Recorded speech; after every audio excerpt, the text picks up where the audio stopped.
உட்காரும்போது இயேசுக்கு பசியாக இருக்குது. அவர் என்ன சீஷர்களை அனுப்பியிருக்கிறாங்க. சீஷர்களை போய் சாப்பாடெல்லாம் எடுத்துகிட்டு வராங்க.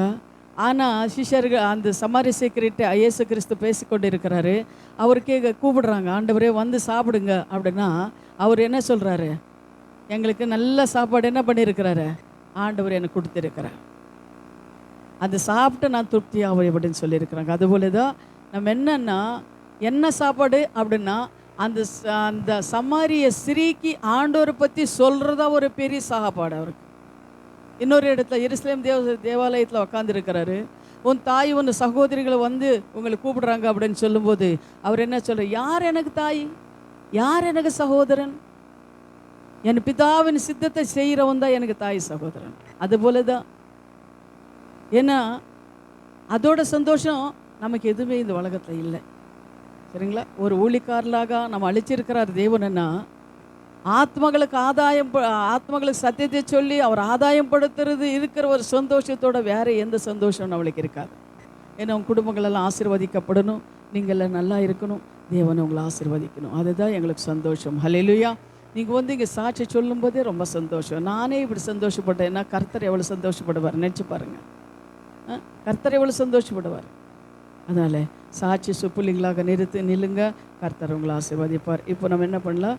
ஒரு வசனத்தை எடுத்து நம்ம வாசிக்கலாம். ஒரு வசனத்தை எடுத்து நம்ம வாசிக்கலாம். இன்றைக்கி நம்ம பார்க்கும்போது 4 வாரமாக நம்ம 2 வாரமாக நம்ம பார்த்தோம். என்ன பார்த்தோமா? யாராவது சொல்ல முடியுமா? உலகத்தின் முடிவு என்ன? நம்ம 2 வாரமாக பார்த்தது உலகத்தின் முடிவு என்ன.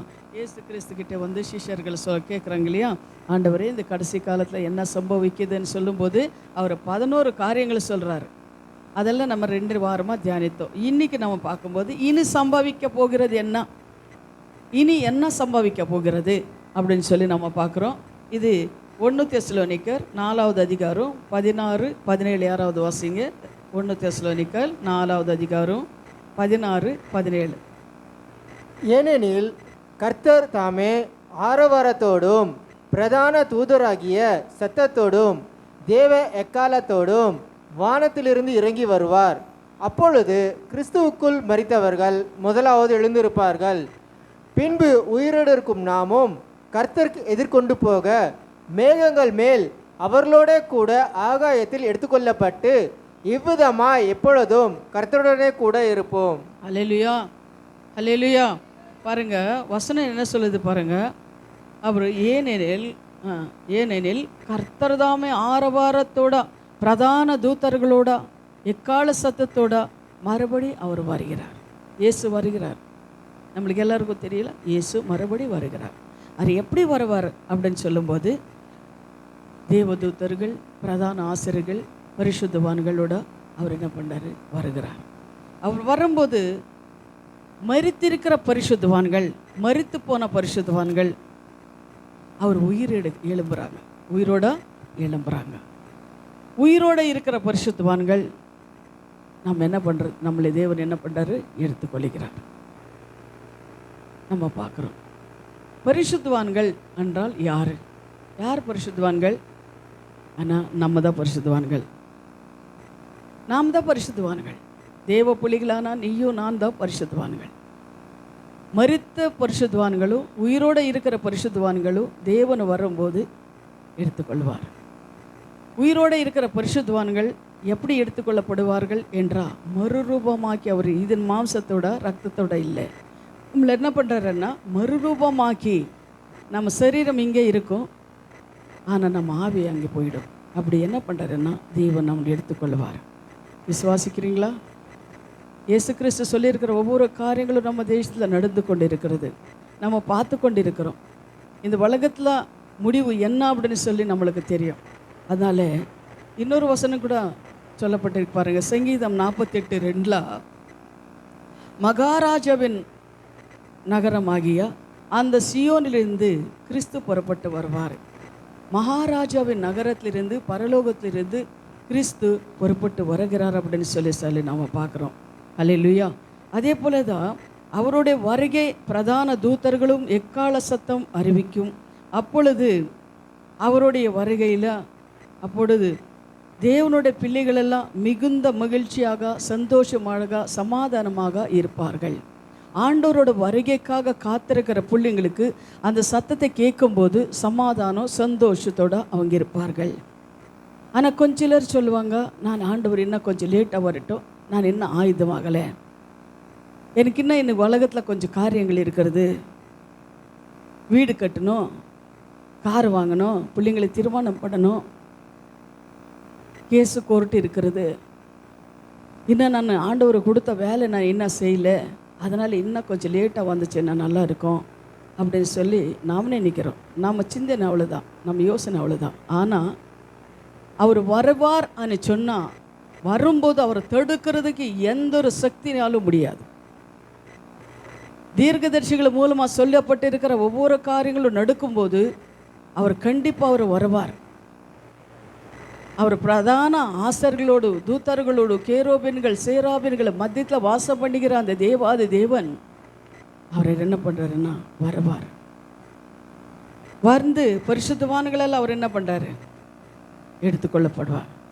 ஒரு நாம் திருமணம் பண்ணுறோம், திருமணம் படும்போது மணவாட்டி மணவாளன் எப்படி ஆயுதப்படுத்துகிறாங்க அப்படின்னா, அவங்கள என்ன பண்ணுறாங்க, நல்ல ட்ரெஸ்ஸு நல்ல நகையெல்லாம் கொடுத்து அவங்கள குளிக்க வச்சு அவங்கள என்ன பண்ணாங்க, நல்ல வாத்தியத்தோடு அவங்கள என்ன பண்ணுறாரு, ஆயுதப்படுத்தி மணவாளன் வரும்போது மணவாட்டியோட கை கொண்டு போய் மணவாளன்கிட்ட கொடுக்குறோம். அதுபோல தான் நம்மளை தேவன் என்ன பண்ணுறாரு, இன்னும் ஆயுதப்படுத்தி கொண்டு இருக்கிறார்.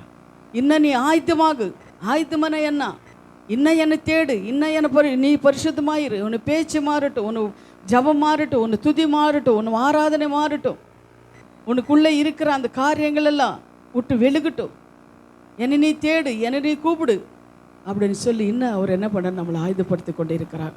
இச்சபை ஆயுதப்படுத்தி கொண்டு இருக்கிறார். இச்சபை மனவாட்டியான இந்த சபை மனவாளன்னு வரும்போது அவர் எடுத்துக்கொள்ளுவார் அப்படின்னு சொல்லி நம்ம பார்க்குறோம். ஆனால் நம்ம இன்னும் ஆயுதமாக இருக்கிறவங்களாக நம்ம இருக்கணும். ஹல்லேலூயா, நம்ம ஆயுதமாக இருக்கணும். அதே போல் கர்த்தருடைய வருகை 2 பகுதிகளாக நம்ம பிரிக்க முடியும். கர்த்தருடைய வருகை எப்படி நம்ம பிரிக்க முடியும் அப்படின்னு 2 பகுதிகளாக பிரிக்க முடியும். ஒன்று ரகசியமான வருகை, அடுத்தது வெளியரங்கமான வருகை. ரெண்டும் இடையில 7 வருஷம் உபத்திர காலங்கள் வரும். அந்த 7 வருஷம் உபத்திர காலங்களில் 3 வருஷம் உபத்திர காலம், 3 வருஷம் மகா உபத்திர காலம். அந்த மகா உபத்திர காலங்களில் நான் ஃபஸ்ட்டே சொல்லியிருக்கிறேன். மகா உபத்திர காலங்கள்லாம் என்ன நடக்கும் அப்படின்னு சொல்லி கூட நான் சொல்லியிருக்கிறேன் இல்லைங்களா. அப்போது மகா உபத்திர காலங்களில் இயேசு கிறிஸ்து வர பாருங்க,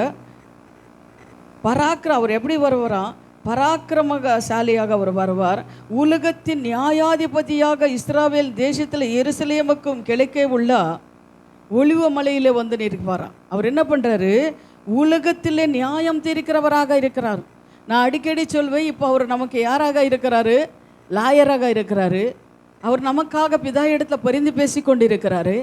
ஆனால் இப்போ அவர் வரும்போது அவர் என்ன பண்ணுறாருன்னா, உலகத்தின் நியாயாதிபதியாக வருவார். உலகத்தில் நியாயாதிபதியாக ஜட்ஜிக்கிட்ட நம்ம போய் நிற்கும்போது ஜட்ஜி என்ன சொன்னால் அப்படி தானே நமக்கு முடிவு தீர்மானம் ஆகும். அதுபோல தான் அவர் என்ன பண்ணுறாரு, வரும்போது ஒரு ஜட்ஜாக ஒரு நியாயாதிபதியாக அவர் வருவார். அதுக்குள்ளே நம்ம என்ன பண்ணணும், ஆயுதமாக இருக்கிறவங்களாக நம்ம இருக்கணும். ஹல்லேலூயா, ஆயுதமாக இருக்கணும். அவர் பாருங்க, அதே போல் இஸ்ராவேல் ஜனங்கள் என்ன பண்ணாங்களான்னா, இஸ்ராவேல் ஜனங்களும் அவங்க பழைய ஏற்பாட்டு காலத்தை நீங்கள் பார்க்கும்போது இஸ்ராவேல் ஜனங்களெல்லாம் வனாந்தரத்தில் இருக்கும்போது, வனாந்தரத்தில் பிரயாணம் போகும்போது அவர் என்ன பண்ண, முன்பாக அவர் என்ன எக்காலமெல்லாம் ஊதுவாங்களாம்.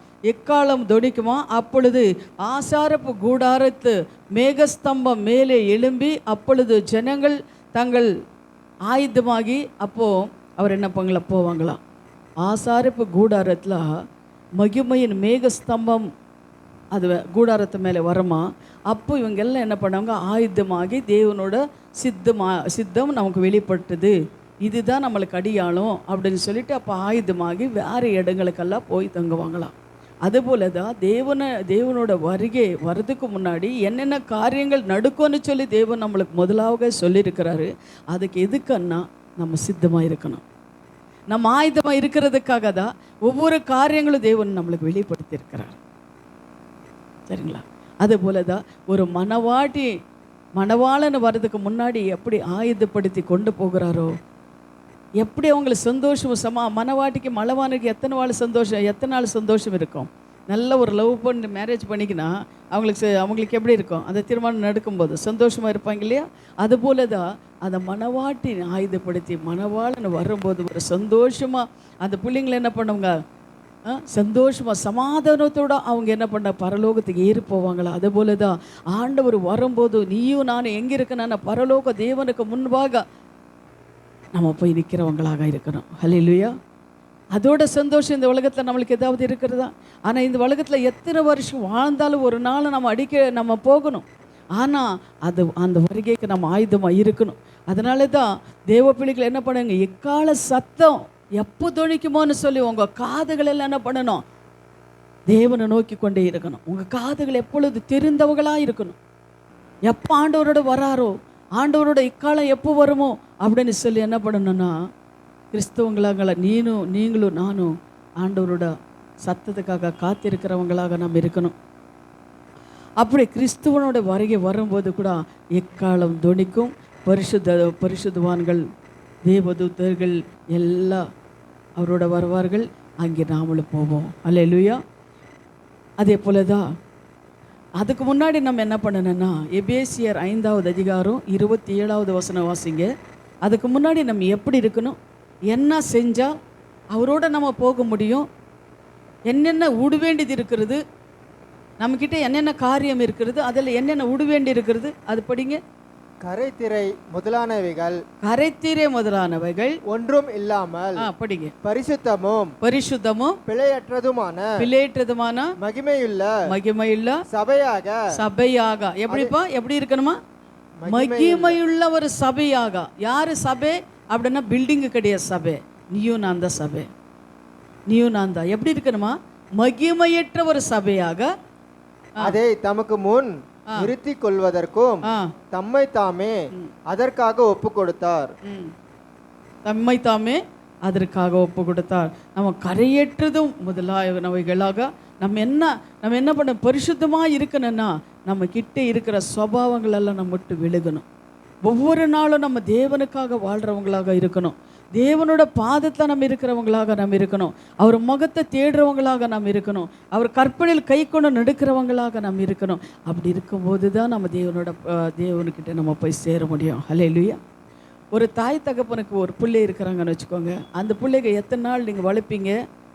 திருமணம் ஆகிறவரை, அவங்களுக்கு திருமணம் செய்கிறவரை, அவங்க நல்லா படிப்பு கொடுத்து நல்லா ஏதாவது உடம்பு சரியில்லைன்னா ஹாஸ்பிட்டலுக்கு கூட்டிகிட்டு போய் அந்த பிள்ளை மேலே உயிரே வச்சு நீங்கள் வளர்க்குறீங்க. அப்படி தானே? உயிரே வச்சு நீங்கள் அவங்க பிள்ளைங்களுக்கு தீர்மானம் ஆகிடும், மணி வரும், பிள்ளைங்களாவாங்க. அப்போ என்ன பண்ண தாய் தகப்பன மேலே எவ்வளோ பாசம் இருக்கும் அப்படின்னா கம்மியாயிடும் இல்லைங்களா? பிள்ளைக்கு என்ன பண்ணுறோம், நம்ம இவ்வளோ கஷ்டப்பட்டு நம்ம வளர்க்குறோம். ஆனால் அவங்களுக்கு பிள்ளைங்களை பண்ணும்போது நமக்கு என்ன, நம்ம மேலே தாய் தகப்பனுக்கு மேலே பாசம் கம்மியாயிடும் இல்லைங்களா? ஆனாலும் இந்த உலக பிரகாரமாக இருக்கிற இந்த தாய் தகப்பனுக்கு பிள்ளைங்களுக்கு நம்ம மேலே பாசம் கம்மியாயிடும். உன்னையும் என்னை சிருஷ்டித்து ஜீவன் கொடுத்து ரத்தத்தினாலே மீட்டு கொண்டா தேவனுக்கு நம்ம மேலே பாசம் கம்மி ஆகாது. அல்லேலூயா. எல்லாரும் உங்களை கைவிடலாம், ஆனால் தேவன் என்ன பண்ணுறது இல்லை, உங்களை கைவிடவே மாட்டார். இப்போ நம்ம லாசரை பார்க்குறோம். லூக்கா 19 அதிகாரம் நினைக்கிறேன். லாசரை பார்க்குறோம். அவர் இன்னொரு யாரப்போ, அவர் லாசரு அந்த பணக்காரர், அவனை பார்க்குறோம். ஆனால் அந்த லாசரு எதுக்கும் உதவில்லாதவராக புண்ணுகள் இருந்து நாய் வந்து நக்கி கொண்டிருந்தது. ஆனால் ஸ்ரீமான் நல்லா வசதியாக இருந்தார். ஆனால் அவனும் மறித்தா, இவரும் மறித்தார். ஆனால் யாரை வந்து தேவதூத்தர்கள் கொண்டு போனாங்க? இவன் அழுக்காக இருக்கிறான், இவன் ஏழைப்பட்டவன், இவனுக்கெல்லாம் புண்ணால் இருக்குது அப்படின்னு சொல்லி அவனு ஆண்டவர் விட்டுட்டாரா? விடல. அவர் என்ன பண்ணுறாரு? இவனே பணக்காரன் என்ன பண்ண, நரகத்துக்கு போனான். ஐஸ்வர்யவான் நரகத்துக்கு போனான். ஆனால் லாசர் பரலோகத்து தேவன் தூதர்கள் அனுப்பி அவரை கொண்டு போனார் நம்ம பார்க்குறோம் இல்லைங்களா? அதுபோல தான் எப்படி ஒரு ஏழைப்பட்டவனாலும் சரி, தேவனுக்கு நம்ம உண்மையாக இருக்கும்போது, தேவனை நம்மளை தேடும்போது கர்த்தர் என்ன பண்ணணுன்னா நம்மளை கைவிடவே மாட்டார். எப்படியாவது நம்மளை தேவனை கொண்டு போகணும் அப்படின்னு தானே அவர் பார்க்குறாரு. நம்ம நினைவுகள் அவங்க நினைவுகள் எல்லாம் அவர் தேவனோட நினைவுகள் நம்ம நினைவுகள் எல்லாம் அதுபோல தேவன் என்ன பண்ணனா, என்னை சின்ன பிள்ளைகள் நீங்கள் பார்க்கும்போது சின்ன பிள்ளைகள் போல நீ மாறவிட்டால் பரலோக ராஜ்யத்துக்கு நீ பிரவேசிக்க முடியாது அப்படின்னு சொல்லி ஆண்டவர் சொன்னார். அப்போ சின்ன பிள்ளைகளை போல நம்மளால் மாற முடியுமா இந்த உலகத்தில் அப்படின்னா முடியும். நீங்கள் பார்க்கலாம் எப்படி மாற முடியும். சின்ன பிள்ளைகள் மேலே எப்படின்னா, அந்த சின்ன பிள்ளைன்னா சின்ன பிள்ளையா நீ குட்டியாயிரு அப்படின்னு இல்லை. சின்ன பிள்ளைகளுக்கு இருக்கிற அந்த ஹிருதயத்தை உனக்கு வேணும், உனக்கு வேணும், எனக்கு வேணும். அந்த சின்ன பிள்ளைகளுக்கு இருக்கிற அந்த ஹிருதயத்தை நமக்கு தேவனை கொடுக்குறவர் அவர் ஒருத்தர் தான், அவரால் மட்டும்தான் முடியும். அதுபோல தான் எப்படி மாற முடியும் நம்மளுக்கு ஒரு கேள்வி இருக்கலாம். எப்படி அவரோட நடுக்க முடியும் அப்படின்னு ஒரு கேள்வி கூட இருக்கலாம். ஆனால் பரிசுத்தவான்கள் அப்படி மாறி இருக்கிறாங்க, அப்படி நடந்து இருக்கிறாங்க. அவங்களாம் பரலோக ராஜ்யத்துக்கு பிரவேசிச்சிருக்கிறாங்க. அதுபோல தான் நம்ம என்ன பண்ண, சின்ன பிள்ளைங்களை போல் நம்ம மாறணும். நம்ம என்ன பண்ணணும்னா தேவனுக்காக நம்ம வாழ்கிறவங்களாக இருக்கணும். பழைய ஏற்பாட்டு சபையிலே என்பது இஸ்ராவேலை மட்டுமே குறிக்கிறது. ஆனாலும் புதிய ஏற்பாட்டு சபையிலே ரட்சிக்கப்பட்ட ஒவ்வொருத்தரும் தேவர் என்ன பண்ணுறாருன்னா பரலோக ராஜ்யத்துக்கு சேர்த்துக்கிறவராக இருக்கிறார். பழைய ஏற்பாட்டு காலத்தை நீங்கள் பார்க்கும்போது யூதர்களை மட்டும்தான் தேவன் வந்தார், யூதர்களுக்கு மட்டும்தான் அவங்க சத்தியத்தை சொல்லி கொண்டு இருந்தாங்க. ஆனால் புதிய ஏற்பாட்டு காலத்தில் இயேசு கிறிஸ்து வந்ததுக்கப்புறம் எல்லா ஜாதி ஜனங்களுக்கெல்லாம் சத்தியத்தை சொன்னார் தெரியும். ஆனால் எல்லா ஜாதி ஜனங்களெல்லாம் பரலோக ராஜ்யத்தில் சேர்த்துக்கொள்ள அவர் ஆயுதமாக இருக்கிறவராக இருக்கிறார். அல்லேலூயா. அது கிறிஸ்துவே அவருடைய வருகையிலேயே சந்திக்க தேவனுடைய பிள்ளைகளும் எவ்வளவு பரிசுத்தமுள்ளவராய் விலக வேண்டும். சமாதானத்தின் தேவன் தாமே உங்கள் முற்றிலும் பரிசுத்தமாக்குவாராக. உங்கள் ஆவி, ஆத்மா, சரீரம் முழுவதும் தம்முடைய கர்த்தராகிய இயேசு கிறிஸ்துவின் வரும்போது குற்றமற்றவர்களாக இருக்கும்படி காக்க கடுவாராக அன்று 1 தெசலோனிக்கர் 5வது அதிகாரம் 23வது வசனத்தில் சமாதானத்தின் தேவன் நம்மை முற்றிலும் பரிசுத்தப்படுத்துவார். நம்ம பரிசுத்தப்படுத்தணுன்னா அந்த சமாதானமுள்ள தேவனை நம்ம என்ன பண்ணுறோம், முற்றிலும் அவர் பாதத்தில் நம்ம காத்திருக்கிறவங்களாக இருக்கணும். நீதி உள்ளவன் இன்னும் நீதியாகட்டும், பரிசுத்தமுள்ளவன் இன்னும் பரிசுத்தமாகட்டும். இதோ சீக்கிரத்திலே வருகிறேன் என்று கர்த்தர் சொல்லுகிறார். வெளிப்படுத்தல் 22வது அதிகாரம் 11வது வசனம் 12வது வசனம். வருகையிலேயே காணப்பட தேவனுடைய பிள்ளைகளுக்கு ஒரு ஆழமான சுத்திகரிப்பு, பரிசுத்தம் தேவை. அது என்ன பரிசுத்தம் தேவை? 2 கொரிந்தியர் 7வது அதிகாரம் 1வது வசனம் பாருங்கள். 2 கொரிந்தியர் 7வது அதிகாரம் 1வது வசனம். இப்படிப்பட்ட வாக்குத்தத்தத்தால் நமக்கு உண்டாயிருக்கிறபடியினால் பிரியமானவர்களே மாம்சத்தினாலும் ஆவியிலும் உண்டான எல்லா அசூசியும் நீங்கள் நம்மை சுத்திகரித்து கொண்டு பரிசுத்தமாக்குதலை தேவ பயத்தோடு பூரணப்படுத்த கடவோம். ஹல்லேலூயா. ஆமாம். அதனால நம்ம என்ன பண்ணால் மாம்சத்தின் ஆவியிலும் உண்டான எல்லா அசூசிகளும் நீக்க வேண்டும். நமக்கு மாம்சத்தை தான் நிறைய தேவனுக்கு விரோதமான காரியங்கள் எல்லாம் வரும். நம்ம கண்ணில் பாவம் வரும், இச்சிச்சதுனால நம்ம சரீரத்தில் நம்ம பாவம் செய்கிறோம். இது மாம்சத்தில் நம்ம அநேக காரியங்கள் நம்ம செய்கிறோம். அதில் தான் ஆண்டவர் சொல்கிறாரு, மாம்சம் ஆவியும் உண்டான எல்லா அசூசிகளும், மாம்சமும் ஆவிலையும் இருக்கிற எல்லா அசுத்தங்களையும் நம்மை சுத்திகரித்து கொண்டு பரிசுத்தமாக்குதலையை தேவ பயத்தோடனே பூரணப்பட கடவோம். இதெல்லாம் நம்ம என்ன பண்ணணும், இதெல்லாம் விட்டு வெளிகி தேவனுக்காக நம்ம வாழ்கிறவங்களாக நம்ம இருக்கணும். ஹல்லேலூயா. இப்போ நம்ம தேசத்தை நம்ம பார்க்கும்போது கடைசி காலத்தில் நடந்து இருக்கிற ஒவ்வொரு காரியங்களும் தேவன் வெளிப்படுத்துகிறார். அதே போல் நடந்து கொண்டு கூட இருக்கிறது. இனிமேல் தேவன் வர்றதுக்கு கூட என்னென்ன காரியங்கள் நடக்கும் அப்படின்னு சொல்லி கூட தேவன் நம்மளுக்கு வெளிப்படுத்தியிருக்கிறார். அதுபோல தான் இப்போ கூட அதுபோல தான் நடந்து கொண்டு இருக்கிறது. ஆனால் நம்ம இன்னும் ஆயுதமாக இருந்தால் இன்னும் கொஞ்ச நாள் போட்டோம், அப்புறம் செய்யலாம், வீடு கட்டிடுறேன், இது பண்ணிடுறேன், அதுக்கப்புறம் நான் ஆயுதமாகிறேன், அதுக்கப்புறம் நான் ஒளி செய்கிறேன், அதுக்கப்புறம் நான் இது பண்ணுறேன். இதெல்லாம் நமக்கு இன்னும் சமயம் பத்தாது, நமக்கு சமயம் இல்லை இன்னுமே. ஆனால் அதை சொல்கிற பார்த்தீங்களா, அவர் இப்போ லாயராக இருக்கிறார். அவர் ஜட்ஜாக வரும்போது, ஒரு நீதிபதியாக அவர் வரும்போது அவர் முன்னாடி நம்ம நிற்க முடியாது. அதனால அதை இப்பொழுது நம்ம என்ன பண்ணுறோம், நம்ம கழுவிக்கணும், நம்ம சுத்திகரித்து கொள்ளணும்.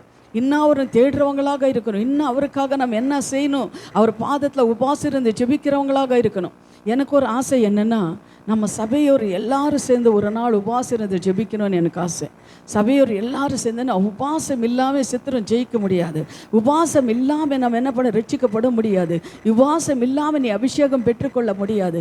அந்த உபாசத்தில் நீ இருக்கும்போது, நீ ஆண்டவரை கதறி கூப்பிடும்போது, பரிசுத்த ஆவியானவர் நீ பாவ மன்னிகளெல்லாம் நீங்கள் ஒப்பு கொடுக்கும்போது பரிசுத்த ஆவியானவர் உங்களை மேலே இறங்குவார். அப்போ என்னென்ன உங்ககிட்ட இருக்கிற சுபாவங்களும் எல்லாம் என்ன போயிடும். அதனால தான் எனக்கு ஒரு ஆசை என்னென்னா, எல்லா சபையோர் எல்லாம் சேர்ந்து ஒரு நாள் உபாசம் இருந்து நம்ம ஜெபிக்கணும். நம்ம பாவ சாபங்கள் எல்லாம் முறிந்து போடணும். நம்ம எல்லாரும் ஒவ்வொருத்தரும் அபிஷேகம் பெற்றுக்கொள்ளணும். கடைசி காலத்தில் யாரும் அபிஷேகம் இல்லாமல் அந்நிய பாஷை இல்லாமல் இருக்கக்கூடாது அப்படின்றது என்னோட ஆசை. ஏன்னா தேவன் சொல்லியிருக்க கடைசி காலத்தில் மாம்சமான யாவரு மேலே ஆவி ஊற்றுவேன்னு சொல்லியிருக்கிறாரு. அப்போ தேவனை வரும்போது எங்கே நான் சொன்னனே உனக்கு எங்கே அபிஷேகம் இருக்கிறது, என்ன அந்நிய பாஷை இருக்கிறது, எப்படி இருக்கிறன்னு சொல்லி கேட்கும்போது நம்ம ஒன்றும் நம்ம செய்ய முடியாது. அதனால் சபையோர் எல்லாரும் சேர்ந்து நம்ம உபாசம் இருந்து ஜெபித்து நம்ம என்ன பண்ண அபிஷேகம், அந்நிய பாஷை, தீர்க்கதரிசன வரங்களும் நம்ம பெற்றுக்கொண்டு ஆண்டவரோட வருகை வரும்போது, அவர் வரும்போது மத்திய ஆகாசத்தில் நம்ம எடுத்துக்கொள்ளப்படும் போது அவரோட நம்ம இருக்கா. எத்தனை பேருக்கு விசுவாசிக்கிறீங்க? எத்தனை பேர் ஆசை அவரோட இருக்கணும்னு? நமக்கு எல்லாருக்கும், நம்ம எல்லாருக்கும் ஆசை தான். ஆனாலும் இன்னும் ஒரு காரியம் பாருங்க, உபாசம் எல்லாமே நீங்கள் ஜெயிக்க முடியாது. நல்லா புரிஞ்சுக்கோங்க, உபாசம் இல்லாமல் நீ எதுவும் நீங்கள் ஜெயிக்க முடியாது. அதுதான் சொல்கிறேன். இயேசு கூட சொல்கிறாரு, இயேசு ஆண்டவர் இந்த உலகத்துக்கு வந்து அவரே உபாசம் இருந்தார். என்ன காரணம்? ஏன்னா இந்த உலகத்தை இருக்கிறவன் அவன் என்ன யார் முழுகலாமோன்னு பார்த்து கொண்டு இருப்பான். அதனால் அவனை ஜெயிக்கணுன்னா முந்தி என்ன பண்ணணும், அவனை கட்டணும் நம்ம. அதனால உபாசம் ரொம்ப தேவை. உபாசம் இருக்கும்போது தான் நம்ம என்ன பண்ண பலன் பெற்றுக்கொள்ள முடியும். சரி, கொஞ்ச நேரம் உபாசம் இருக்கிறீங்க, ஆனால் வேலைக்கு போகும்போது உபாசம், வேலை செய்து கொண்டே சாப்பிடாம அது பட்னி, அப்படி இருக்கக்கூடாது. அது உபாசம் கிடையாது. அது பேர் உபாசனை. இருக்கும்போது அவர் என்ன சொல்கிறாருன்னா, கது சாத்திக்கோ, வேற வேலைகளெல்லாம் நீ வச்சுக்காத, நீயும் நானும் மட்டும்தான் இந்த உலக பிறகு ஃபோன் சுவிட்ச் ஆஃப் பண்ணு, நீயும் நானும் மட்டும்தான் இருக்கணும், வேற யாரும் இருக்கக்கூடாது. எனக்கு கூட நீ பேசணும், உனக்கு கூட நான் பேசணும். இதுதான் உபாசம். சரியா? ஆண்டவர்கிட்ட பேசணுன்னா உபாசனை இதுதான். கொஞ்ச நேரம் வேலைக்கு போய் கொண்டு உபாசிருக்கிறேன், அது பிரயோஜனம் இல்லை, அதில் இல்லை பிரயோஜனம் இல்லை. அப்படின்னா என்னோட ஆசை அப்படி இருக்கிறது. உபாசம் இருக்கணும், சபையோரெல்லாம் உபாசம் இருக்கணும், எல்லா அபிஷேகம் பெற்றுக்கொள்ளணும் அப்படின்றது என்னோட ஆசை. அப்போ தான் நீங்கள் இந்த உலகத்தை ஜெயிக்க முடியும். நீங்கள் அபிஷேகம் இல்லாமல் இந்த உலகத்தை ஜெயிக்க முடியாது. அந்நிய பாஷைகள் இல்லாமல் இந்த உலகத்தை ஜெயிக்க முடியாது. நீ அபிஷேகம் பெற்று உன் சுபாவங்கள் இல்லை விடாமல் இருந்தால் நீ என்ன பண்ண முடியாது, பரலோகத்துக்கு போக முடியாது, சத்துரும் ஜெயிக்க முடியாது. நீ அபிஷேகம் பெற்றுக்கொள்ளும் போது உன் உள்ளங்களை மாறணும், பேச்சு மாறணும், நடிக்க மாறணும், செயல்கள் மாறணும். அதுதான் ஒரு அபிஷேகம். ஹல்லேலூயா. அதுபோல் நம்ம என்ன பண்ணணும்னா அபிஷேகம் பெற்றுக்கொள்ளணும். அநேக ஜனங்கள் பாருங்க, எப்படி அபிஷேகம் பெற்றிருக்கிறது, எப்படி என்கிட்ட அபிஷேகம் இருக்குது, அந்நிய பாஷை எனக்கு இருக்கிறது, அப்போ ஏன் என்னால் ஜெபிக்க முடியல, ஏன் என்னால் சபை கரெக்டாக வர முடியல, வேதத்தை ஏன் வாசிக்க முடியல அப்படின்னு கூட நீங்கள் இருக்கலாம். ஆனால் அது ஆண்டவர் என்ன வசனம் என்ன சொல்லுதுன்னா, உனக்கு நான் அபிஷேகம் கொடுத்தது உண்மைதான், உனக்கு அபிஷேகம் கொடுத்தது உண்மைதான், ஆனால் நீ அதை என்ன பண்ணல, கரெக்டாக நீ பயன்படுத்திக்கல. செடி வச்சது உண்மைதான், அச்செடி வச்சுட்டு விட்டுட்டா காஞ்சி போயிடும். அச்செடிக்கு தண்ணி விடாமல் இருந்தால் சத்து போயிடும். அதனால் உனக்கு அபிஷேகம் கொடுத்தது உண்மைதான், ஆனால் நீ என்ன பண்ணல, அதை பயன்படுத்திக்கல. அந்நிய பாஷை கொடுத்தது உண்மைதான், அதை நீ பிரயோஜனப்படுத்திக்கல. அந்த அபிஷேகமும் அந்நிய பாஷை நம்மளுக்கு இருக்கிறதுனா அது என்ன பண்ணணும்னா, ஒரு நெருப்பு கொஞ்சம் நெருப்பு இருந்துச்சுன்னா ஊதி ஊதி, ஒரு பேப்பரை வச்சா ஊதி ஊதி எப்படி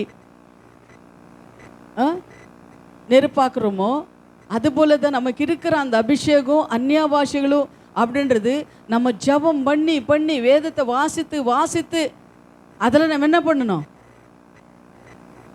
பெருசாக்கணும், பெரிதாக்கணும். சரி, எனக்கு அந்நிய பாஷை இருக்குது, அபிஷேகம் இருக்குது, நான் பரலோகத்துக்கு போயிடுறேன். இல்லை, அந்நிய பாஷை அபிஷேகம் இருந்தால் பரலோகத்துக்கு போக முடியாது. அதன்படி நீ நடுக்கணும், கீழ்ப்படியணும். அப்போ தான் நீ பரலோகத்துக்கு போக முடியும். அது கீழ்ப்படியணும், வசனத்துக்கு நீ கீழ்ப்படியணும். சரிங்களா? அதனால் ஆண்டவரே சொல்கிறாரு, கடைசி காலத்தில் மாம்சமான யாவரு மேலே நாவி ஊற்றுவேன்னு சொல்லி. அது தாகத்தோடு நம்ம தேவன பாதத்தில் கேட்கணும். கேட்டு அதை நம்ம பெற்றுக்கொள்ளவர்களாக இருக்கணும். ஹல்லேலூயா. அதே போல் ஒன்றாவதாக கிறிஸ்துவுக்குள்ளே மரித்தவர்கள். கிறிஸ்துவுக்குள்ளே மரித்தவர்கள் 1 தெசலோனிக்கர் 4வது அதிகாரம் 16வது வசனம் பாருங்க. 1 தெசலோனிக்கர் 4வது அதிகாரம் 16வது வசனம். அப்பொழுது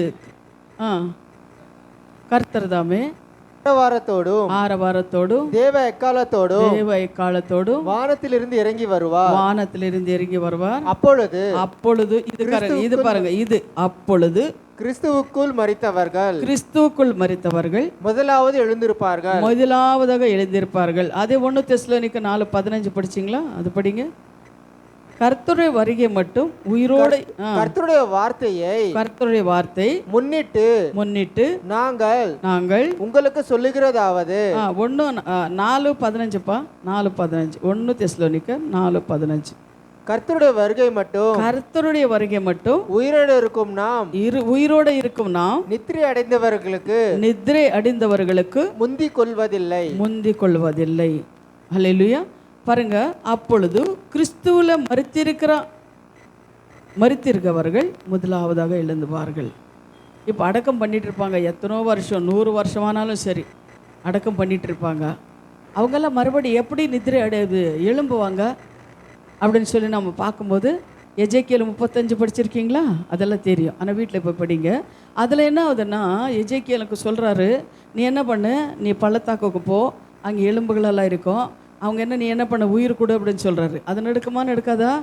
கொடுத்தாரு, நடுத்தினார் இல்லையா? அதுபோல தான் மரித்தவர்கள் முதலாவதாக எழும்புவார்கள். அப்போது எப்போ எழும்பியிருக்கிறார்? இயேசு கிறிஸ்து சிலுவையில் போடும்போது அவர் மரித்தவங்களுக்கு கல்லறைகள் எல்லாம் திறக்கப்பட்டது அப்படின்னு சொல்லி நம்ம பார்க்குறோம். அதே போல் தான் இயேசு ஆண்டவர் இப்போ வரும்போது கூட மரித்த பரிசுத்தவான்கள் எழும்புவார்கள். உயிரோடு இருக்கிற நீயும் நானும் என்ன பண்ணுவோம்? எழுப்பப்படும் அப்படின்னு சொல்லி நம்ம பார்க்குறோம். சமுத்திரம் அது என்னென்ன அவர் எப்படி இருக்கிறாங்களோ பவுல் சொல்கிறார் பாருங்க. 1 கொரிந்தியர் 15:52 நீங்கள் பார்த்தீங்கன்னா, அப்பொழுது பவுல் சொல்கிறார் பாருங்க, எக்கால துணிக்கும் அப்பொழுது மரித்த அழிவில்லாதவர்களையும் எழுந்திருப்பார்கள். மரித்தவர்கள் அழிவில்லாதபடி எழுந்திருப்பார்களா பவுல் சொல்லுகிறார் பாருங்க. அதே போல் யோபு பக்தன் சொல்கிறாரு. யோபு 19:25 27 வரை நீங்கள் எழுதிக்கோங்க. யோபு 19:25 27 வரை நீங்கள் படிக்கும்போது யோபு பக்தன் கூட சொல்கிறாரு, என் மீட்பர் உயிரோடு இருக்கிறார் என்று அவருடைய நாளிலே பூமியின் மேலே நிற்பார் என்று நான் அறிந்திருக்கிறேன். அது என அவரு நான் பார்ப்பேன், அந்நிய கண்கள் அல்ல, என் கண்களே அவரை காணும் அப்படின்னு வாஞ்சையால் என் உள்ள திரியங்களையே எனக்கு சோர்ந்து போகிறது அப்படின்னு. அப்போ யோபு சொல்கிறார் பாருங்க, என் கண்களாலே நான் காண்பேன், இந்த பூமியில் வந்து இயேசு கிறிஸ்து நிற்கிறது என் கண்களால் நான் காண்பேன் அப்படின்னு சொல்லி யோபு சொல்லுகிறார். அதுபோல தான் இந்த பூமியில் மட்டும்தான் அவர் வந்து நிற்பார். இப்போ நம்ம வசனம் பார்க்குறோம், அவர் மத்திய ஆகாயத்தில் நம்மளை கொண்டு போகிறார் அப்படின்னு சொல்லி நம்ம பார்க்குறோம். ஆனால் நம்மளை கொண்டு போய் கூட மறுபடியும் எங்கே கொண்டு போகிறாரோ? இந்த பூமியில தான் நம்ம கொண்டு வருவார். ஏன்னா அதுக்குள்ளே என்ன பண்ணுறாரு? புது வானம் புது பூமியாக சிருஷ்டித்து இந்த பூமியில் இயேசு கிறிஸ்து 1000 வருஷங்கள் உங்களோட என்னோட இருப்பார் அப்படின்னு சொல்லி கூட வசனம் சொல்லுகிறது. ஹல்லேலூயா. அதே போல தான் அந்த மரித்த பரிசுத்தவான்களும் உயிரோடு இருக்கிற பரிசுத்தவான்களும் இந்த பூமியில் வந்து 1000 வருஷங்கள் ஆளுவார்கள். அதுக்குள்ளே சாத்தான் என்ன பண்ணுறாரு? 1000 வருஷம் என்ன பண்ணார்? கட்டி வைத்திருப்பான் அப்படின்னு சொல்லி நாம் சொல்லியிருக்கிறேன், முதலாக சொல்லியிருக்கிறேன். அதனால் இந்த பூமியில் வந்து தான் நம்ம என்ன பண்ணுறோம்? வாழ போகிறோம். யோவான் 5:25 நீங்கள் பார்க்கும்போது, மரித்தோர் தேவனுடைய சத்தத்தை கேட்கும் காலம் வரும், அது இப்பொழுதே வருகின்றது, அதை கேட்கின்றவர்கள் பிழைப்பார்கள் அப்படின்னு சொல்லி நம்ம பார்க்குறோம். ஹல்லேலூயா. அப்போ யோவான் 5:25 பார்க்கும்போது மரித்தவர்களை தேவகுமாரனுடைய சத்தத்தை கேட்க காலம் வருமா. அது இப்போதே வந்துச்சு. இயேசு கிறிஸ்து இருக்கும்போதே அந்த காலம் வந்துச்சு. எப்படின்றீங்களா? எப்படி வந்தது? யாவூரின் மகன் மரித்து போனான். மகளை மரித்து போனாலும் யாவூரின் மகளை மடித்து போக்கும்போது அவர் என்ன சொல்கிறாருன்னா, தவித்தா கூமி, சிறு பெண்ணே எழுந்து நடு அப்படின்னு எழுந்து அப்படின்னு சொல்லும்போது மரித்து போனால் அந்த சிறுமே எழுந்து நடுந்தாள் அப்படின்னு சொல்லி நம்ம பார்க்குறோமா? உயிரோட வந்தாரா? அவர் சத்தத்தை, ஆண்டவரோட சத்தம் கேட்டதுனாலே அந்த சிறு பெண்ணு எழும்பி நடந்துதான். அதே போல் இயேசு பேசினார், அந்த சத்தத்தை கேட்டார் அப்படின்னு சொல்லி நாம் பார்க்குறோம். அப்போ இயேசு கிறிஸ்துவின் சத்தத்தை கேட்டால் லாசர் எழுப்பினாரா? லாசர் என்ன பண்ண? 4 நாள் மரித்து 4 நாள் அடக்கம் பண்ணியிருந்தார். ஆனாலும் லாசரவே வெளியில் வா அப்படின்னு சொல்லும்போது லாசர் என்ன பண்ணுறாரு? வெளியில் வந்தார் அப்படின்னு சொல்லி நம்ம பார்க்குறோம். அதே போல் உயிர் தெழுந்த எலும்புகளுக்கு உயிர் கொடுக்குற தேவன் நம்ம தேவனாக இருக்கிறான். இது போல் நிறைய ஜனங்களை வேதத்தை நம்ம பார்க்கும்போது மரித்தவங்களை எழுப்பியிருக்கிறார் அப்படின்னு சொல்லி நம்ம பார்க்குறோம். அதே போல் இயேசு கிறிஸ்து மறுபடி வரும்போது கூட அந்த ஒரு சத்தத்தை கேட்ட உடனே உயிரோடு இருக்கிற பரிசுத்தவான்களும் மரித்த பரிசுத்தவான்கள் எல்லாம் எழும்புவார்கள் அப்படின்னு சொல்லி வசனம் சொல்லுகிறது. ஹல்லேலூயா. அப்போ அந்த அந்த வருகைக்காக நம்ம என்ன பண்ணணும்? ஆயுதம் உள்ளவர்களாக இருக்கணும். அது ஆகவே தான் யோபு மரிப்பதற்கு முன்பு அவர் சொல்கிறார் பாருங்க, விசுவாசத்தினாலே விசுவாசத்தினாலே யோசேப்பு இஸ்ராவேலின் புத்திரர் எகிப்து தேசத்தை விட்டு புறப்பட்டு போகிறாரு. அது அவர் சொல்கிறார் எபிரேயர் 11:21 அவருக்கு சொல்கிறது என்னன்னா, ஆண்டவர் எகிப்து தேசத்திலிருந்து உங்களுக்கு கொண்டு போகிறார் என்று நான் விசுவாசிக்கிறேன். யோசேப் சொல்கிறாரு, நான் விசுவாசிக்கிறேன். ஆனாலும் நீங்கள் போகும்போது என்ன பண்ணுங்க? என் எலும்புகளை நீ என்ன பண்ணுங்க? எடுத்துகிட்டு போயிடுங்க அப்படின்னு சொல்கிறாரு. அப்போ விசுவாசத்தினாலே எபிரேயர் 11:22 சொல்கிறாரு. அந்த விசுவாசம் நிறைவேறுகிறது. ஆதியாகமம் 50:25 அவர் சொல்கிறார், இஸ்ராவேல் ஜனங்களை பார்த்து அவர் சொல்கிறாரு, நீ இஸ்ராவேல் இது எகிப்தை விட்டு போகும்போது என்னோட எலும்புகளை நீ எடுத்துகிட்டு போயிடு அப்படின்னு சொல்கிறாரு. அதே போல தான் அவர் என்ன பண்ணி இஸ்ராவேல் தேசத்தை விட்டு அவங்க வரும்போது யோசேப்பின் எலும்புகளை கொண்டு வந்து அவர் பிதாக்களை இடத்துல கல்லறையில் அடக்கம் பண்ணார் அப்படின்னு சொல்லி கூட நம்ம பார்க்குறோம். அப்போ பாருங்கள், ஆண்டவரோட வார்த்தை. இன்னொன்று விசுவாசம் நம்மளுக்கு இருக்கணும், எனக்கு இருக்கணும்.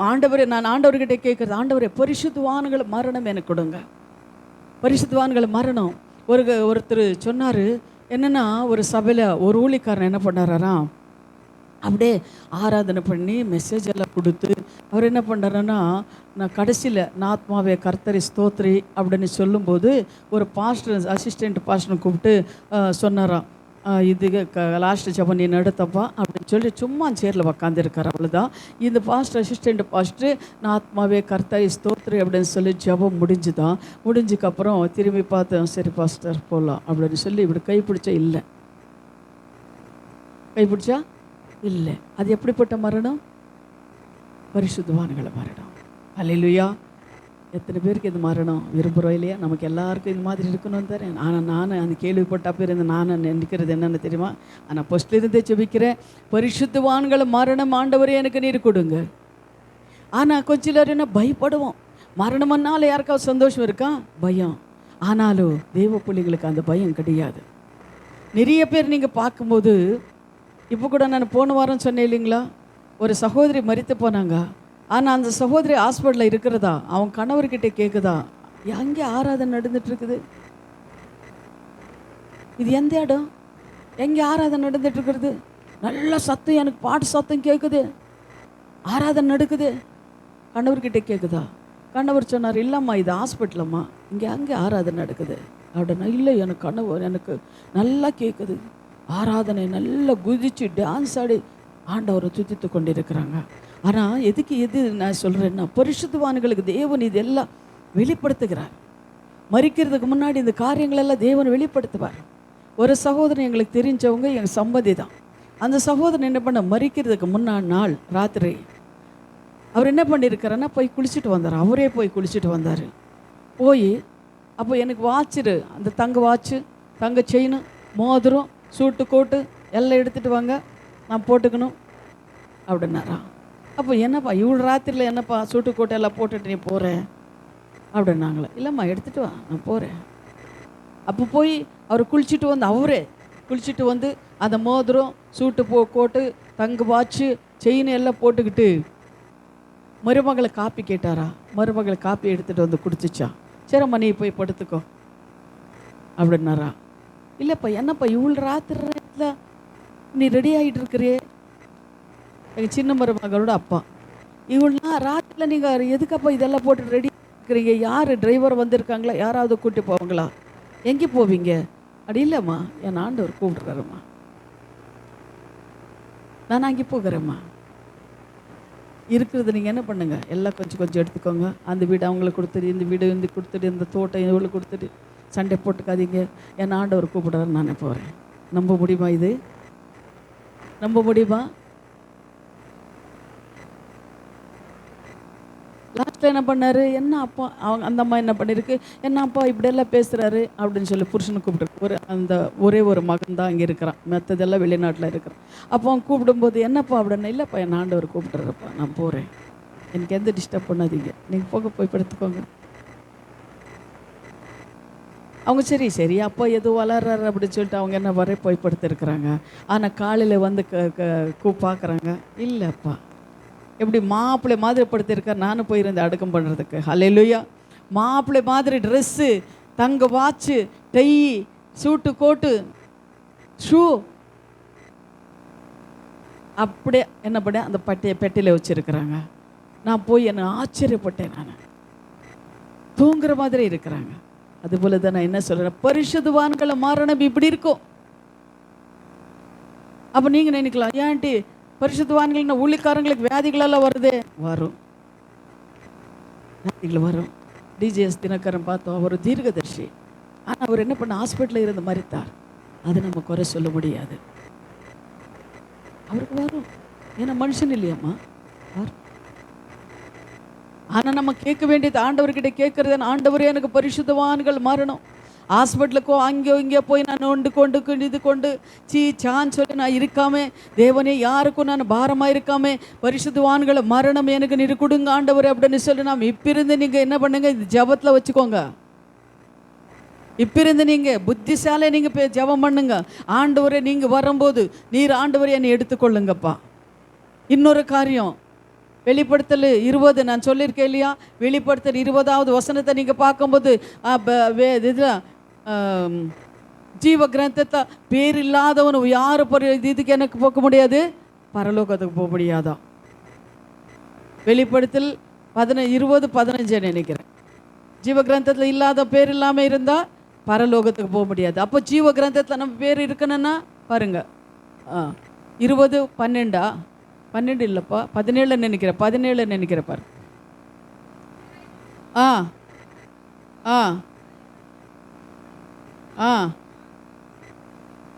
அவன் வாட என்ன பண்ணுவான், அக்னி குண்டமுல போடவேயும். இது ஜீவனுள்ள வார்த்தைகள், ஏதோ எழுதியிருக்கிறாங்க, இல்லை நமக்காக எழுதியிருக்கிறது, தேவர் எழுதியிருக்கிறது. அதனால தான் இப்பிருந்து நான் கேட்குறது என்ன, பரிசுத்தவான்களை மரணத்தை தேவன் என்னை கொடுங்க ஆண்டவரே. நீங்கள் வரும்போது ஜீவ கிரந்தத்தில் என் பேர் இழுக்கிறோம் ஆண்டவரே. அப்பா நான் பிரவேசிக்கணும். பயப்படக்கூடாது. நம்ம ஆண்டவரோட பிள்ளைங்க கொஞ்சம் இருக்கும், ஐயோ இப்படியெல்லாம் நடக்குமா, இப்படியெல்லாம் ஆகுமா, ஆகும் தான், ஆனால் பயப்படக்கூடாது. அல்லேலூயா. தேவனை பாதத்தில் நம்ம இருக்கிறோம், அதனால் நம்ம எதுக்கும் பயப்படக்கூடாது. அதனால தான் யோசேப்பு சொன்னாரா, நீங்கள் இஸ்ராயேல் தேசத்தை எகிப்தை விட்டு நீ போகும்போது ஏன்னா எலும்புகளை எடுத்துகிட்டு போயிடுங்க அப்படின்னு. அதே போல தான் அவர் செஞ்சார் அப்படின்னு சொல்லி நம்ம பார்க்குறோம். அது 1 கொரிந்தியர் 15வது அதிகாரம் வாசிப்பா. 15வது அதிகாரம் 1 கொரிந்தியர் 15வது அதிகாரம் 47-44 வரை. மரித்தோர் உயிர்த்தெழுந்தும் அப்பொழுது இருக்கும் ஜென்ம சரீரம் விதைக்கப்படும். ஜென்ம சரீரம் விதிக்கப்படும். பாருங்க, ஜென்ம சரீரம், இது மண்ணுனால உருவாக்கின சரீரம், இதெல்லாம் என்ன பண்றாங்க, எடுத்துட்டு போய் விதிக்கிறாங்க. ஆவிக்குரிய சரீரம் எழுந்திருக்கும். ஆவிக்குரிய சரீரம் இப்போ செத்து போறாங்க. அங்கே நீங்க போறீங்க, போகும்போது அந்த என்ன பண்ணாங்கன்னா, அந்த சரீரத்துக்கு, ஜென்ம சரீரத்துக்கு என்ன பண்ணுறாங்கன்னா, மாலை போட்டு மரியாதை செலுத்தி அவங்களெல்லாம் பல்லைக்கில் கூட சிலரை கொண்டு போகிறாங்க. சரிங்களா? அது அந்த ஆத்மா எங்கே போச்சு, ஆவிக்குரிய சரீரம் ஆண்டவர்கிட்டே போயிடுச்சு. இது என்னென்ன சும்மா மண். ஜென்ம சரீரம் உண்டு, ஆ. ஆவிக்குரிய சரீரம் ஜென்ம உண்டு. சரீரமும் உண்டு, ஆவிக்குரிய சரீரம் உண்டு. அந்தபடியே முந்தின மனுஷனாகிய ஆ. ஆதாம் ஆ. ஜீவாத்மனானான். பாருங்க, ஆதாம் என்ன பண்ண? ஜீவாத்மானான். எழுதியிருக்கிறது. முந்தின ஆதாம் யாரு? கிறிஸ்து, இயேசு கிறிஸ்து. உயிர்த்திருக்கிற ஆவியானவர் இயேசு கிறிஸ்து. ஆதாம் என்ன பண்றாரு? அவர் போயிட்டாரு, சரிங்களா? ஆனா இயேசு கிறிஸ்து ஜீவிக்கிற தேவன், அவர்தான் ஆவியானவர். ஆகிலும் ஆவிக்குரிய சரீரம் முந்தினதல்ல, ஜென்ம சரீரமே முந்தினது. ஜென்ம சரீரமே முந்தினது, ஆவிக்குரிய சரீரம் பிந்தினது. ஆவிக்குரிய சரீரம் பிந்தினது. முதலாவதாக ஜென்ம சரீரம் தான் உருவாக்கினார் ஆண்டவர். மனுஷன் எதில் உருவாக்கினாரு? மண்ணினாலே உண்டவாரு. அதுக்கப்புறம் இந்த ஆவிக்குரிய சரீரம், ஆவியானவர் என்ன பண்ணாரு? இயேசு ஊதினார். அப்போதான் ஆவிக்குரிய சரீரம். ஜென்ம சரீரம் முந்தினது. என் ஜென்ம சரீரம் என்ன ஆகுதுன்னா மண்ணோட மண்ணாக போயிடும். ஆவியான சரீரம் என்ன? ஆவியானவர் எங்கே போகிறாருன்னா பரலோக தேவனுக்கிட்டே போகிறார். ஹல்லேலூயா, ஹல்லேலூயா. அதுபோல தான் நம்ம என்ன பண்ணோன்னா எதுக்கும் கவலைப்படக்கூடாது. நம்ம என்ன பண்ண இன்னும் தைரியமாக இருக்கணும். ரெண்டாவதாக நீங்கள் பாருங்கள், வெளிப்படுத்தல் 20வது அதிகாரம் 5-6 நீங்கள் வாசிங்க. வெளிப்படுத்தல் 20வது அதிகாரம் 5வது வசனம் 6வது வசனம் வாசிங்க. மரணம் அடைந்த அந்த 1000 வருஷம் மரணம் அடைந்த அந்த பரிசுத்தவான்களா மற்றவர்கள் 1000 வருஷம் முடிகிற அளவு உயிரிடவில்லை. இதுவே முதலாம் உயிர் தெளிந்தால். அல்லேலூயா. ஆமாம், அதே போல தான் மரித்தவர்கள் என்ன பண்ணுதுன்னா அவர்கள் தேவனுடைய கிறிஸ்துவுக்குள் முன்பாக ஆசாரிகளாக அவருடனே கூட 1000 வருஷம் இருப்பார்களாம். யாரு? நீயும் நானும் 1000 வருஷம் ஆண்டவர் கூட நாங்கள் இருப்போம். அல்லேலூயா. ரெண்டாவதாக உயிரோடு இருக்கின்ற நாமும் அப்படின்னு சொல்லி நம்ம பார்க்குறோம். உயிரோடு இருக்கிற நாமம் 1 தெசலோனிக்கர் 4:17 அது நம்ம வாசிச்சிருக்கிறோம். பின்பு உயிரோடு இருக்க நாமும் கர்த்தருக்கும் எதிர்கொண்டு போக மேகங்களை மேலே அவருடனே கூட ஆகாயத்திலே எடுத்துக்கொள்ளப்பட்டு இவ்விதமாய் எப்பொழுதும் கர்த்தருடனே கூட இருப்போம். எங்கே எடுத்துக்கொள்ளப்படுகிறோம் சொல்லுங்க? இது வசனம் சொல்லுங்க. எங்கே எடுத்துக்கொள்ளப்படுகிறோம்? ஆகாயத்தில் எடுத்துக்கொள்ளப்படுகிறோம். ஹல்லேலூயா. ஆகாயத்தில் எடுத்துக்கொள்ளப்பட்டு ஆவிதமாய் எப்பொழுதும் கர்த்தரோட இருக்கணும். நமக்கு எல்லாருக்கும் ஆசை, எப்பொழுதும் நம்ம என்ன பண்ணோம்? கர்த்தரோட இருக்கணும், தேவனோட இருக்கணும். இந்த உலகத்தில் நம்ம கஷ்டம், கண்ணீர், வேதனை, வியாதி, துக்கங்கள் எல்லாம் இருக்கிறது. ஆனால் அங்கே போனால் என்ன இல்லை? கண்ணீர் இல்லை, கஷ்டம் இல்லை, துக்கம் இல்லை, பசி இல்லை, இதெல்லாம் எதுவுமே இல்லை அப்படின்னு சொல்லி நம்ம பார்க்குறோம். அல்லேலூயா. அதனால் தேவனோட நம்ம இருக்கணும், அவரோட வருகையில் நம்ம ஆயுதமாக இருக்கணும். கர்த்தர் வருகையில் மரணமும் பாதாளமும் தேவ பிள்ளைகளையே தடுத்தா நிற்க முடியவே முடியாது. இப்போ மரணம் ஆண்டவர் ஒரு நேரம் குறிச்சிட்டாருன்னா தடுக்க முடியுமா? முடியாது. தேவன் வருவேன்னு சொன்னாருன்னா அவர் வராமல் தடுத்த யாராவதால முடியுமா? முடியாது. தேவன் வர்றேன்னா வருவார், சொன்னால் செய்வார். சரிங்களா? அதுபோல தான் எக்காலம் தொனிக்கும், அப்பொழுது மரித்த அழிவில்லாதவர்களையும் எழுந்திருப்பார்கள், நாமும் மறுரூபமாக்கப்படுவோம். அழிவுள்ளதாகிய இது அழியாமலும் சாவுக்கெதுவாகிய இது சாவாமலும் தரித்து கொள்ள வேண்டும். அழிவுள்ளதாகிய இது அழியாமலையும் சாவுக்கெதுவாகிய இது சாவாமலும் தரித்து கொள்ளும்போது மரணமே ஜெயமாக விழுங்கப்படும் என்று எழுதியிருக்கின்றது வார்த்தை நிறைவேறும். 1 கொரிந்தியர் 15வது அதிகாரம் 52 54 வரை. 1 கொரிந்தியர் 15:52 54 வரை. எக்காலம் தொனிக்கும் போது அவர் என்ன பண்ண? எக்காலம் தொனிக்கும், அப்பொழுது மரித்தோர் அழிவில்லாதவர்களாய் எழுந்திருப்பார்கள். மரித்தவர்கள் எப்படி? அழிவில்லாதவர்களாய் எழுந்திருப்பார்கள். நாமும் மறுரூபமாக்கப்படுவோம்.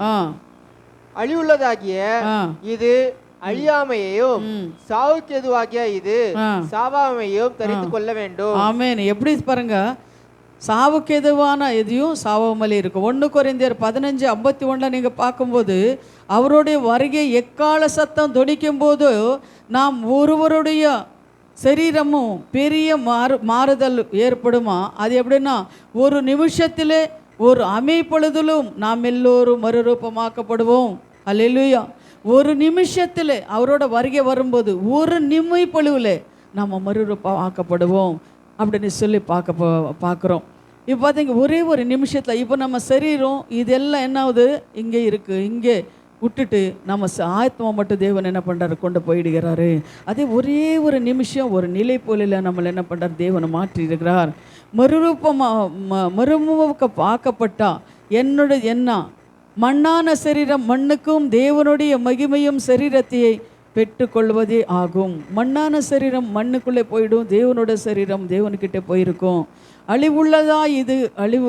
அழிவுள்ளதாகிய இது அழியாமையும் சாவுக்கு எதுவாகிய இது சாவாயும் தரித்து கொள்ள அதுதான் மறுரூபமாக்கப்படுகிறது. அதே குறித்து அப்போஸ்தலனாகிய யோவான் எழுதுகிறது, பிரியமானவர்களே, இப்பொழுது தேவனுடைய பிள்ளைகளாய் இருக்கின்றோம், இனி ஏவிதமாய் இருக்கின்றோம் என்று இனி வெளிப்படவில்லை.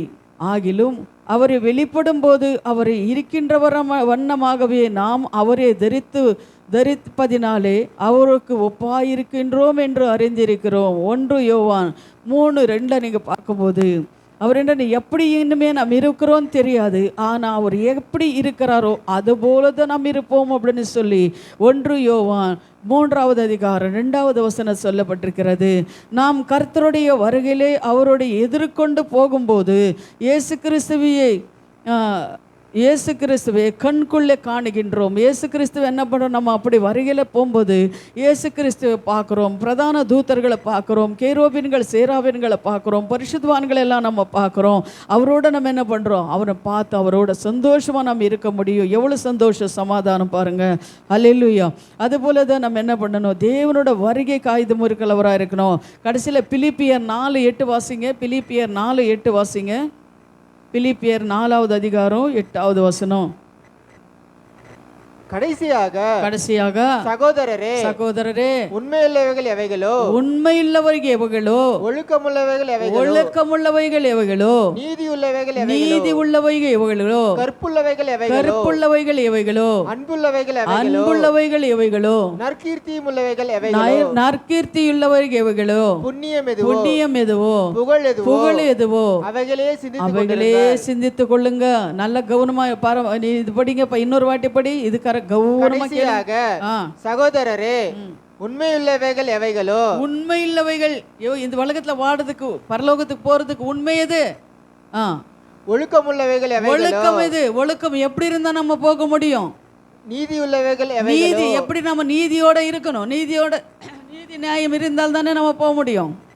கற்புள்ளவைகள் எவைகளோ அன்புள்ளவைகள் எவைகளோ எப்படி தேவன் சொல்லி இருக்கிறாரோ, நற்கீர்த்தியுள்ளவைகள் எவைகளோ நல்லது எப்படி செய்யணும்னு நினைக்கிறீங்களோ, புகழ் எதுவோ புண்ணியம் எதுவோ அவைகளே சிந்தித்துக் கொள்ளுங்க. பரலோக ராஜ்யத்தில் நாம் இதெல்லாம் இருந்தால்தான் நாம் போக முடியும். அதனால இந்த காரியங்கள் எல்லாம் நான் கை கொண்டு நடக்கிறேன் அப்படின்னு சொல்லி அதே நீங்கள் சிந்தித்து கொள்ளுருங்க. இந்த வசனங்களை நான் படிக்கும்போது எனக்கு ஒரு சிந்தை, என்ன அதே சிந்தை எப்படி இருக்கும், பரலோகம் எப்படி ஆண்டவர் வருவார், எப்படி கொண்டு போகிறாரு. அப்போ நம்ம ஜீவ கிரகத்தில் நம்ம பேர் இருக்கா, நம்ம என்ன தான் இந்த உலகத்தில் நல்லது செஞ்சுருக்கிறோம், என்னென்ன செஞ்சுருக்கிறோம், இன்னும் என்ன செய்யணும், அப்போ எப்படி இருந்தால் தான் நம்ம போக முடியும், என்ன நம்ம செய்யணும் அப்படின்னு சொல்லி நம்ம என்ன பண்ணணுமா, சிந்தித்துக்கொள்ளே இருக்கணுமா. அல்லேலூயா. பாருங்க, இந்த உலகத்தில் இருக்கும்போதே நம்மளுக்கு இவ்வளோ கஷ்டம்னா நரகத்துக்கு போனால் நம்ம சும்மா இருக்க முடியுமா? நம்ம போக மாட்டோம், சொல்கிறேன் சரிங்களா. அதனால் நம்ம என்ன பண்ணணும், உயிரோடு இருக்கும்போதே, நம்ம கை கால கட்டியாக இருக்கும்போதே, தெளிந்த ஞானத்தை தேவனை கொடுக்கும்போதே, வயசு இருக்கும்போதே இதெல்லாம் நம்ம சிந்திக்கிறவங்களாக இருக்கணும். வயசானுக்கு அப்புறம் ஒன்றும் செய்ய முடியாது, நீ தேவனுக்காக எதுவுமே செய்ய முடியாது. வயசானுக்கு அப்புறம் வயசோடு இருக்கும்போது நீ என்ன பண்ணு, சிந்தி எப்படி இருந்தால் தேவனுக்கு உண்மையான இருக்க முடியும். என்னென்ன சொல்லியிருக்கிறாரு அதை போஸ்ட்டுக்கு ஃபாலோ பண்ணு, அதன்படி நீ நட. அப்போதான் என்ன பண்ண, அங்கே போக முடியும். அப்போ தான் வாசல் என்ன பண்ணுறாரா? இன்னும் இந்த வசனங்களால் நீங்கள் பார்க்கும்போது இது படித்தாலே நம்மளுக்கு பயமாக இருக்குது. ஏன்னா ஆண்டவரோட வருகை வரும்போது ஒவ்வொருத்தருக்கும் நியாய தீர்ப்பு நாள் வரும். அந்த நியாய தீர்ப்பு நாளில் ஆண்டவர் மகாராஜாவாக அவர் என்ன பண்ணுறாரு? சிங்காசனத்தில் உக்காந்துவார். பிசாசு என்ன பண்ண தூத்தன் இங்கே பக்கம் பிசாசு தூத்தன், இந்த பக்கம் தெய்வ தூத்தர்கள் அவர் என்ன பண்ணுவார்? உக்காருவார். அவர் என்ன ஒவ்வொருத்தருக்கும் ஒரு புஸ்தகம் இருக்கிறதான். நீங்கள் வேதத்தை நீங்கள் பார்த்தீங்கன்னா ஒவ்வொருத்தருக்கும் இப்போ பார்த்துருக்கோம் இல்லையா? நம்ம ஒவ்வொருத்தருக்கும் என்னென்ன புஸ்தகங்கள் இருக்கிறது. அந்த புஸ்தகங்க நான் போனேன்னா இப்போ என் பேரை சொல்லி புஸ்தகத்தை எடுத்துகிட்டு வந்துடுவேன். என்னென்ன செஞ்சுருக்கிறேன் நான், இந்த பூமியில் என்னென்ன செஞ்சுருக்கிறேன் நான், ஒவ்வொரு காரியங்களும் தூதர்கள் என்ன பண்ணுவார்? என்ன படிப்பார். அப்போது அதில் ஒரு எக்ஸாம் எழுதுனா எத்தனை மார்க்கு கரெக்டாக இருக்குது, எத்தனை மார்க் ராங்காக இருக்கிறது. கரெக்டாக இருக்கிறது பாஸு, ராங்காக இருக்கிறது ஃபெயிலு. அதனால தான் நம்ம வாழ்க்கை கூட அதே போல தான். எவ்வளோ செஞ்சுருக்கிறோம், என்ன செஞ்சுருக்கிறோம், எப்படி நம்ம வாழ்ந்துருக்கிறோம், இன்னும் எப்படி வாழ்ந்து இதில் சரி. கிறிஸ்துவுக்கு தெரியாத முன்னாடி எப்படி எப்படி நம்ம வாழ்ந்துட்டோம். கிறிஸ்துவ தெரிந்துக்கப்புறம் அபிஷேகம் பெற்றுக்கொண்டுக்கப்புறம் நம்ம எப்படி இருக்கிறோம், ஒவ்வொரு நாள் வாழ்க்கை எப்படி நம்ம வாழ்கிறோம். இதெல்லாம் நமக்கு என்ன பண்ணுன்னா இப்போ இருந்தால் நம்ம என்ன பண்ணணும்? தேவனுக்கிட்ட மன்னிப்பு கேட்டு அது அவர்கிட்ட மன்னிப்பு கேட்டு ஜீவ கிரந்தத்தில் பேர் எழுதி வச்சிடணும். வல்ல ஒத்துடணும். அதை நான் சொன்னேன், அப்போவே சொன்னேன். உபாஸ் இல்லாமல் நம்ம எதுவும் செய்ய முடியாது. அபிஷேகம் இல்லாமல் எதுவும் செய்ய முடியாது. உபாஸ் இருந்து ஜெபித்து கண்ணீரோட தேவன பாதத்தில் நம்ம செஞ்சிருக்கிற ஒவ்வொரு குற்றங்களும் ஆண்டவர் பாதத்தில் சொல்லி மன்னிப்பு கேட்டு என்ன பண்ணணும்? ஜீவ கிரந்தத்தை பேர் எழுதி சொல்லிடணும். எழுது வேற விடவே கூடாது. யாக்கோபு எப்படி ஆண்டவரை என்ன ஆசீர்வதித்தால் வழியா ஒன்று உடையன்னு சொல்லி எப்படி பிடித்தாரோ அதை போல தான் நாம கூட என்ன பண்ணணும்? பிடித்துக்கணும் அவர் பாதத்தில். உபாசிரு, ஜெபம் பண்ணு. எந்த வேலை எங்கே இருந்தாலும் பரவாயில்ல, ஒரு 3 நாள் தடை பண்ணு, பரவாயில்லை. எனக்கு அந்த வேலை இருக்குது, இந்த வேலை இருக்குது, அன்றைக்கி வரேன், நாளைக்கு வரேன், இப்போ வரேன். இது இந்த சாக்கு போக்கே இல்லை. ஏன்னா டைம் இல்லை நமக்கு. ஏன்னா கொஞ்ச நாள் போட்டோம், நான் வீடு கட்டிடுறேன், நான் வேலை செஞ்சிடுறேன், நான் கல்யாணம் பண்ணிடுறேன், அப்புறமா நான் வரேன். சாக்க போக்க சொல்லிகிட்டே இருக்காதீங்க, தயவு செஞ்சு நான் சொல்கிறேன் பாருங்க. இதுதான் ரட்சணை நாள். இப்போ நம்ம பார்த்தோம், இயேசு கிறிஸ்து சொல்லியிருக்கிற காரியங்கள் 2 வாரமாக நான் தியானித்தோம். அதெல்லாம் இப்போ நடந்துட்டு இருக்கிறது இருக்குதா? நடந்துச்சு கொஞ்சம், இப்போ கொஞ்சம் நடந்துட்டு இருக்கிறது. இப்போ இந்த உலகத்து முடிவு நம்ம பார்த்து கொண்டிருக்கிறோம். அப்போ நம்ம என்ன பண்ணக்கூடாது? கண்ணு மூடிட்டு நம்ம இருக்கக்கூடாது. சரியா? சரி, நம்ம எழும்பி நிற்கலாம். இன்றைக்கு நம்ம பார்த்தது என்ன? 3 காரியங்கள் நம்ம பார்த்துருக்கிறோம். கிறிஸ்துவுக்குள்ளே மரித்தவர்கள் பார்த்தோம். அப்புறம் உயிரோடு இருக்கின்ற நாமும் பார்த்தோம். 2 காரியங்களை பார்த்துருக்கோம். 3வது காரியம் அடுத்த வாரத்தில் இருந்து நம்ம தியானிக்கலாம். எழும்பி நிற்கலாமா? ஸ்தோத்திரம்.